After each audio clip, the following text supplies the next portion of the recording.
Well, good morning, everyone. So, I want to, actually, someone can help me pass this out. We're going to do a little work today. I might not have enough, so if you want to share. And throughout my presentation, if you want to fill in the blanks. So I wanted to do something that could be helpful, whether you're using an advisor, you're doing it yourself, is really seeing where you need to be financially. And everyone's different. So I'm going to give you two examples, but you can kind of use that philosophy to come up with your own numbers, or if you need help, I can help you at least come up with the numbers. So really, look, what I really preach and talk about is standard of living. Everyone has a standard of living now, and most people want to maintain their current standard of living, but the real question is, what do they need to do today to make sure that they can maintain it, you know, at retirement and throughout retirement? That could be many, many years. So really I'm going to talk about just a simple look at, you know, how far your money goes or what you need to be making. So here's some questions that I want to pose. I don't know if everyone can see that on the screen. Do I need more or less money in the future? More. Everyone's different, but we're going to go to an exercise to hopefully help you answer this question here. Is it okay if I run out of money? No. Right? Do I want to survive, or do I want to enjoy my golden years or my retirement or whatever that next stage is? Right? I hear a lot of people, I'll survive. Well, I'm going to challenge you. Do you have to survive? Or if you don't know what your money can do for you, maybe you don't have to survive. There's other different decisions one can make. How do I figure out what my tomorrow's income should be?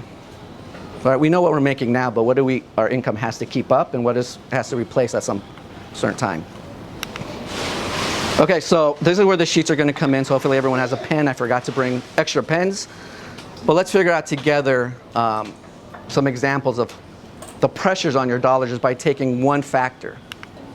Okay, and we're going to talk about inflation, which how many people know what inflation is?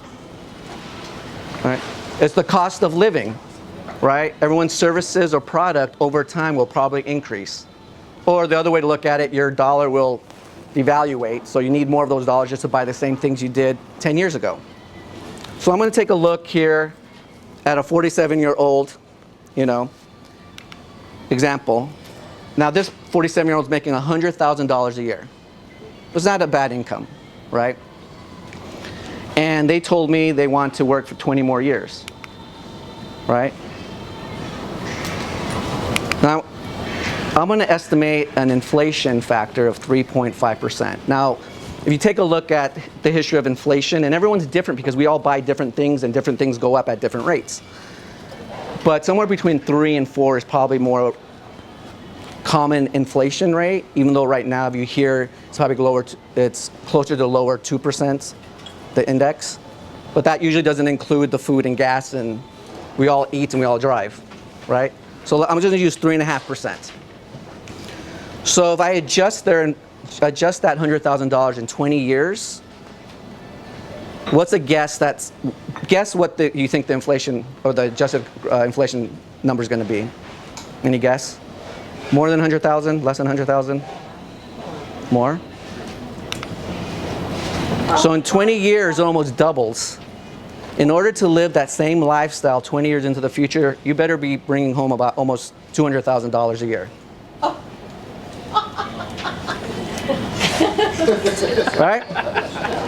So what this also means is throughout now and 20 years, if you want to maintain the same standard of living, you better be increasing your fees, your rates, or selling more at 3.5% just to buy the exact same thing. So I usually start with people who come to me and say, I want to retire. I say, okay, let's assume you only need 70% of your working income. Why is that? The kids are out of the house, maybe a mortgage is paid off, you're no longer saving.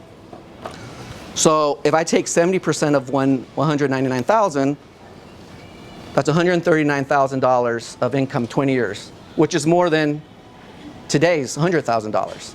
So this kind of shows you just taking inflation into account, and even taking 70% of that number, you'll actually be needing more money than you're making today.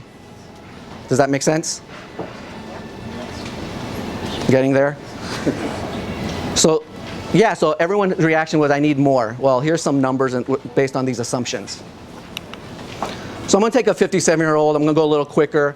But this person, 57-year-old couple or a person, they're making $200,000 a year, right?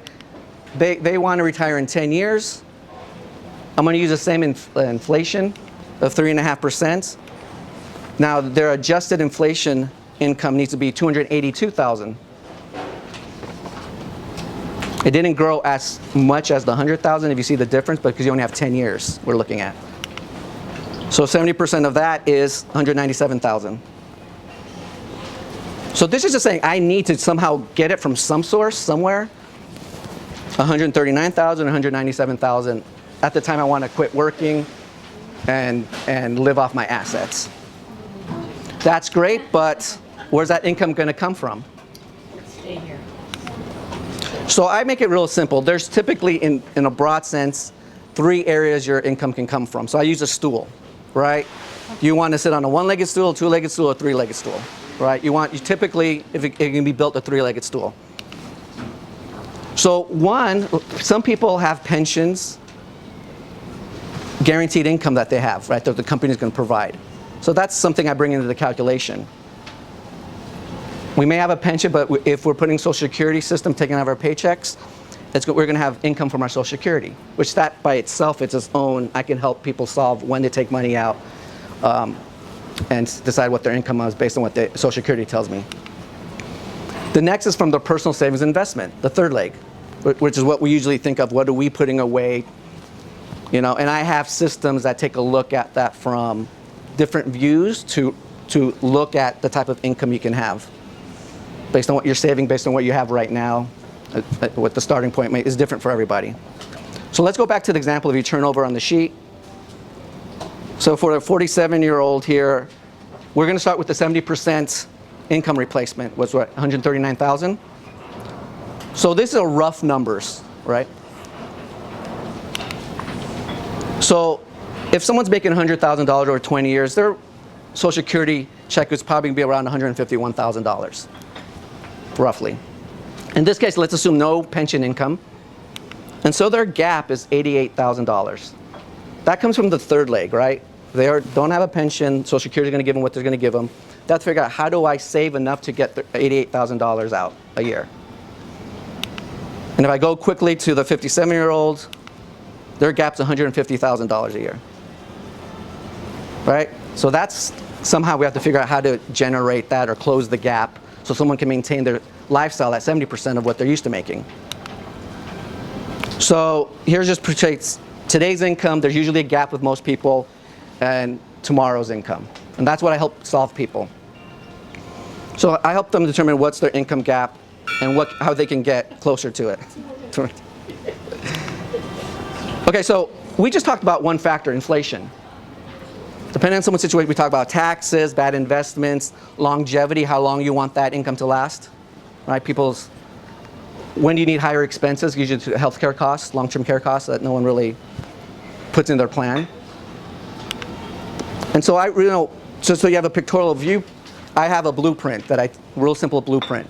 Either you're spending your money, you're using your money for insurances to protect, or you're building assets, if you make it real simple. So what I talked about right now, it's encompassed by the green line here. There's 2 areas of long-term wealth building that someone could decide to do.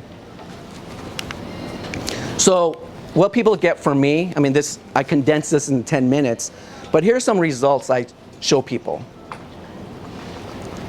So with the red circle, the 13,000. That's one option someone can do with their savings. And we're just talking about the third leg. I have ways to take a look at and educate people that they can actually get more from their savings. So from 113,000 to 200 and some thousand. Can't even read it, these glasses. But that just shows up how, if people are saving more efficiently, but also talking about how they're going to spend their money, it's going to help them make better decisions today. So that's an example that I showed someone to get over $100,000 more of income over a 10-year period, or at least be in the position to have $100,000 more. And here's someone who is a bit younger, has 30 years, and you see the difference. So there's different ways to build a retirement income plan. I can teach people how to do it, and we go in depth. So again, I gave you a little bit of my background. I'm a health and life licensed, and then I'm also securities licensed. But I can bring real estate business into the equation. Okay, so my ask is really, who do you know that is thinking about retirement? Who do you know that wants to be in a better financial situation? And who's going to appreciate you that you refer them to me? So here's my website. If you want to find out some more information. And that is it. Thank you.